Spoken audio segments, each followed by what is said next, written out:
Hi, I'm Kevin. I am a Christian. I believe in the teachings of Jesus Christ. But I have to tell you, church is boring. Sinfully boring. Let's dig into this more on Agree or Disagree, the podcast.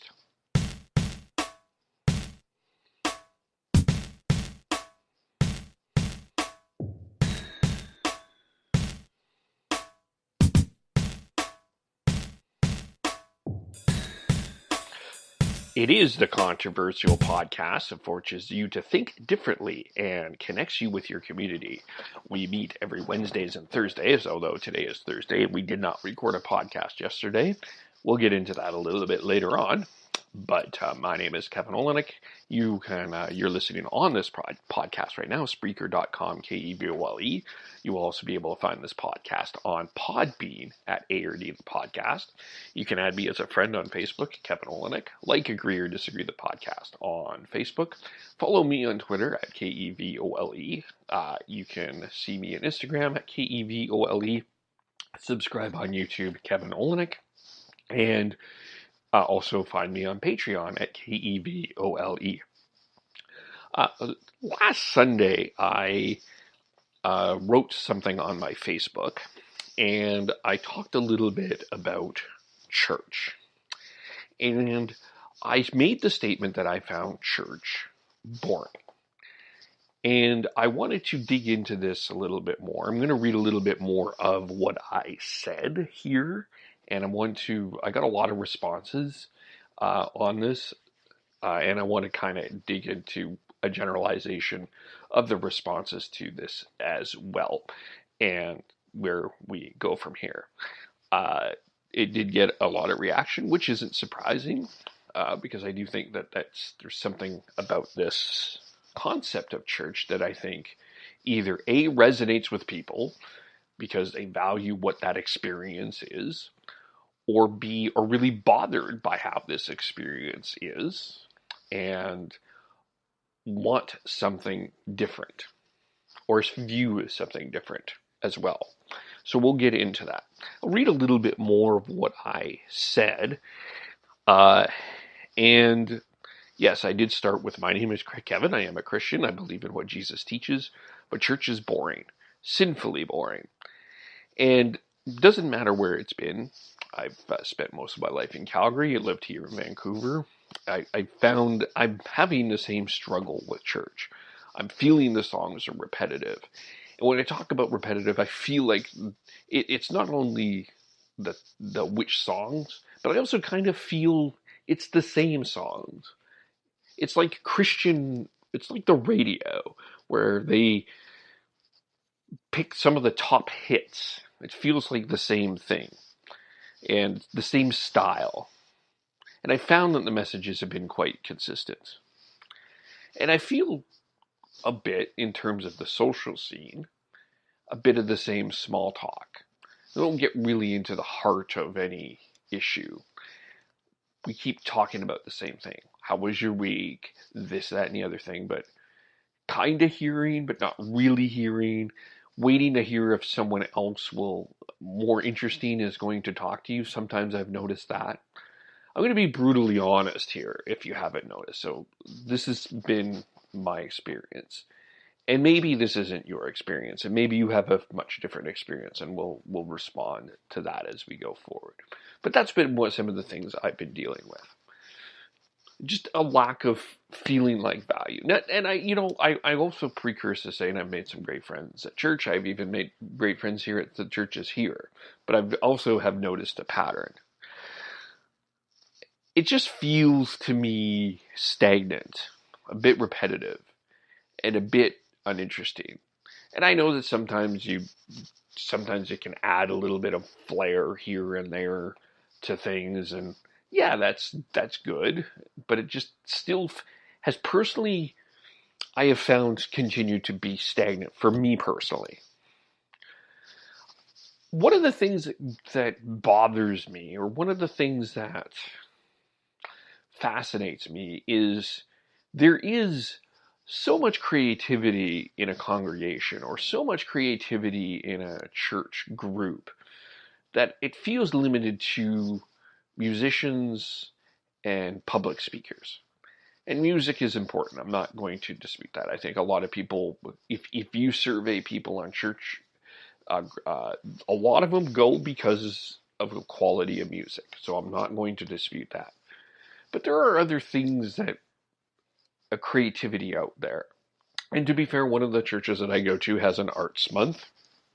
So that's out there. So there are things out there that take steps, but still feeling that stagnancy.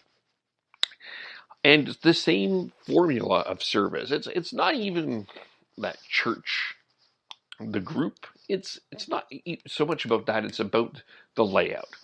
It's 3 to 5 songs, 5 to 7 minute announcements with offerings, 30 to 35 minute message, say goodbye, polite smile, a handshake, and on to your next adventure.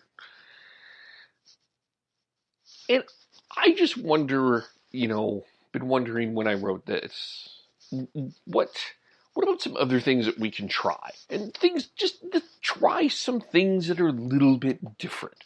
And I know that the traditionalists are going to be shaking there at this point and going, whoa, we can't do this. But let's just toss some ideas here.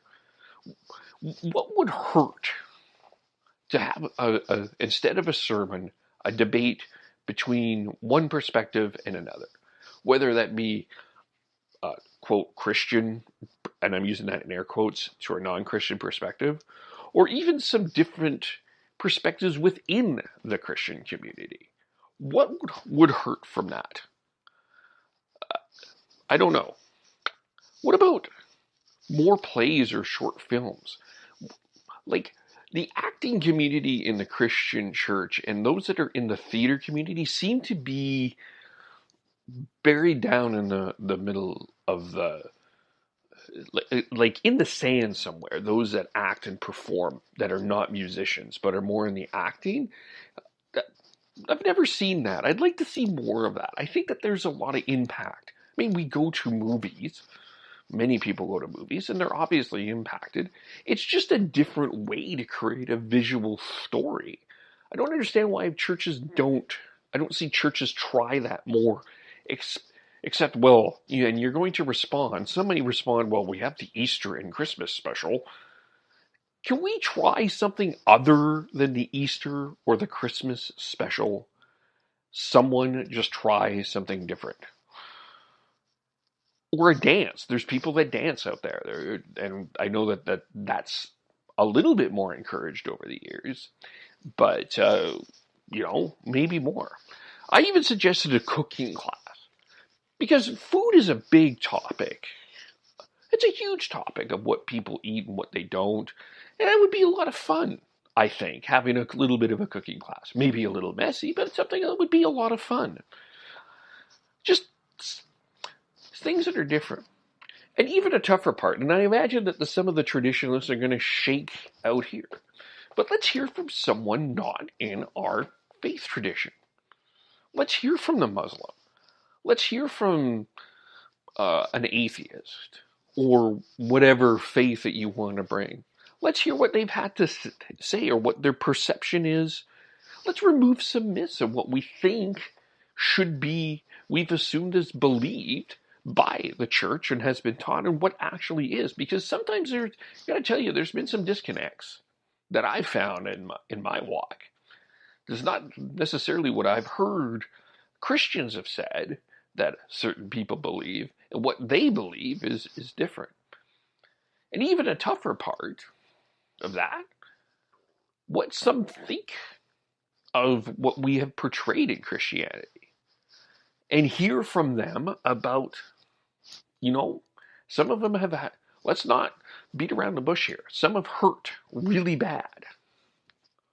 Wouldn't it be interesting at one point just to allow a voice for one of these groups for that 30 to 35 minutes to explain why they have felt so hurt? Would that not have some sort of positive impact or challenge the church community in some way of reflection? This is the point the church is some way of have some sort of spiritual reflection. I don't know. Or but instead of taking some or many of the lead pastors take time off, which they have every right to do, and I would think is quite fair to do. It's a very intense job. But how about a board games night or a potluck? Why don't everyone bring something for everybody to eat, and you just sit and talk to each other? And I know some are like, well, no, that's not it, and some are like, well, no, we kind of do this. But wouldn't that just, instead of an actual, air quote, traditional sermon, wouldn't that be something a bit different that you can bring to the table? I don't know. Those are things that I've been thinking about. It's just gotten to the point to me where I feel like everything has been timed out. And of course you need to have some sort of structure in terms of what you're doing. And I get that. But I also think that it's also important to allow creativity to flourish. It's that balance of knowing that the sermon will start at 6:34 and end at 7:06. It's sometimes just, I understand why. Just want it to be a little bit different. So I got a lot of responses from this, and maybe you'll see that in the podcast. I'll put this in the podcast, the entire how I worded it, but it's there for those who haven't seen it. It's there on my Facebook, and I did it on my Twitter's at KEVOLE. I got a lot of responses from this, not surprising, and I'm going to categorize them a little bit in terms of how some of this was looked at. I heard from the traditionalists, and they're the ones that are kind of pro the tradition of church and how it looks. And a couple of comments that I heard included, and I'm not picking this. And the first one that there's been a suggestion publicly, and I sense that some more will be thinking about this privately, that the idea that I have presented here is a bashing of the church. I'm not bashing the church. I've been a Christian for a really long time, especially, church has been a big part of my life. So, and the church community has been a big part of my life. I've led Bible studies. I've been involved in Christian air theater. I've been heavily involved in many different serviceable ways, and have gone and have been involved doing a number of different things. It's been a part of the fabric of who I've been.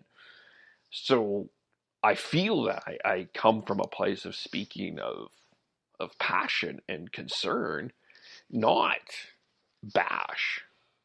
I feel like I'm coming from a place where I'm feeling, and I don't think I'm the only one that is feeling this way. And I know, not surprisingly, when I was younger, the church was targeting younger people like the Gen Xers, and now the church is now focusing on millennials, and they will focus on the next generation, younger generation. But I do think it's about other generations too, and I think it's what people. I don't think I'm the only one that has felt this way, and from some of the comments, I know I'm not the only one. And the other response that I've heard is, well, you go to church for God. And I feel like, to me, that is such an unhealthy way to respond to this. Let me explain to this. Because the church, apparently for some, is not a building, it's people. There's some people that feel that, a lot of people. There's others that feel that the church is the house of God. So let's imagine for a moment that I'm invited to your house. And I go to your house, and it's at 11, we're going to hang out. There's no chairs or anywhere to sit. There's not a couch, not a chair, no table, nowhere in the room to sit. There's no food provided, so no one can eat. And we're only going to listen to what's on the 8-track or what's where there's going to be a Discman or a ghetto blast or whatever, and we're just only going to listen for that music for 90-ish minutes. We're all just going to stand there and stare at the wall. Oh, there might be a person in front, but we're all standing there. Is that a good time at a house? Is that something that you're going to go back to your friends and talk about and say, hey, man, remember, oh, man, it was so cool. I went to my friend's house and there was no chairs and there was no table. We didn't have any food. And, like, we just had a ghetto blaster and played, like, certain songs. And it was, no, you're not coming back. You're not going back to that friend's house. Is this perception that, well, it's God and God can do whatever God wants? And I just personally feel that that's such an unhealthy way to look at something. Because can God do what God wants? I guess. But, if we are worshiping a God, whatever your God is, if you believe in some sort of spiritual higher power, I would hope that the person with the spiritual higher power that you believe in, and I'm using untraditional language here, or God, has some sort of moral compass to know what is right and what is wrong. And is not so flippant as to say what they want. And you're not so flippant as to say that that's okay. I don't think that God wants you to just accept everything as face value. I think that God is okay with feeling a bit of a challenge. Just saying. I just think that way. And I think that whatever your perspective of spiritual higher power is, for those that don't go to or follow the traditional Christian way and use words like spiritual higher power, I hope that that's the same way. Whatever your spiritual higher power is, there is a sense of that challenge. I think that that's okay. I also think that, there was a comment that it's not meant to entertain. And I kind of get that, I guess. I kind of get the idea that it's not a show, necessarily. But I do wonder, with entertainment, how about stimulation? How about invigorate? How about inspire? What is wrong with that? I understand, as one person put, that you can't have the word spiritual without ritual. And I do think that there is a value in ritual and doing the same thing. And some of those practices, I think, are very important. And I understand that. But that's not everybody's way. I think that there is some people that are invigorated by a different creative way of doing things. So I think that there's a balance of ritual and stimulation and all ritual. The balance to me is ritual practice, whether that prayer or focus or meditation or whatever, and stimulation. I think the word I'm looking for is ritual stimulation. I just came up with that as we're talking here. Ritual stimulation is what I'm thinking about. I do think that there are groups out there, and there are churches in many traditions that are trying to do things differently. And someone sent me a message about a group here I'd like to check out at one point in time. And that's true. And I also think that that's not only in the Christian tradition. I'm wondering, I imagine it's in other traditions as well, where it just people want to do something a little bit different. I also heard from people that realized at their point in time that the way that churches went, they're basically where I'm at this point. And it's like, you know what? It's been kind of valuable to go to church for me for X amount of years, whatever that is. When I was a kid growing up, and went with my family, and then when I was an adult, I moved on, or whatever that is, or I went for a few years as an adult, and then I moved on, or whatever that is, and have found a different way to go. and have found that in the spirituality in nature and all of those things. And I see that, and I do think that that's an important part.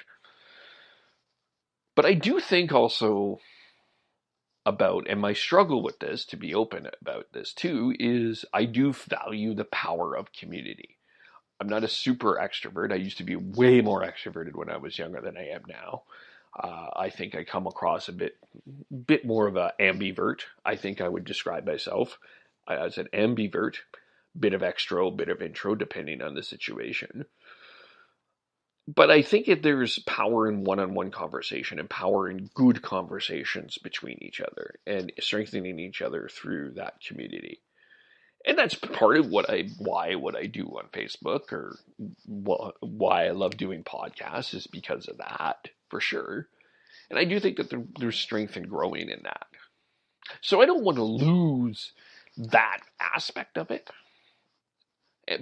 But I do also, it's a good reminder of where you see your spirituality, and it can be everything. And everything can be spiritual. Everything cannot be spiritual in some cases, depending on your perspective and how you look at things.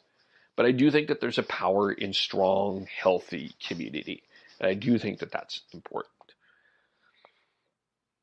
And for the people that are where I'm at, though, kind of tired of how they're feeling, want to kind of remain in a church group setting, but not enjoying the church group, what are you doing? I'm kind of curious of how you're handling this, because this is going to be a new step for me, kind of officially kind of breaking from the traditional Sunday sermon for a bit.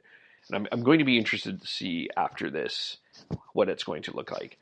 Now, I'll try to go a couple of times and want to check out the thing that was mentioned to me and some other stuff and continue that exploring. By the way, it's not that I haven't tried. I've tried. Believe me, I've tried. It's just how I'm feeling at this point in time. But I wonder what the step away has looked like for you. Not that I'm expecting it to be the same for me. It's going to be different for everybody else. But wonder how that's helped you. Has it invigorated you? Because that's it. Hopefully the intention invigorates me and clarifies why I go. And I think that that's an important question for a lot of people. Why do you go, or why do you not go? And for those who don't go, I think that that's pretty obvious for you. But why, and those maybe that do go, why they go, is probably very clear. But I also think that there's some people that really struggle with where I'm at. So I want to hear from you, and I'm enjoying the conversation that we're having on Facebook. This podcast will be in the comments. I'm going to put this everywhere else. But I think that this is a conversation that I want to continue to have in a number of different ways as we go forward, and something to unpack as we go through the summer. So let me know what you think about this.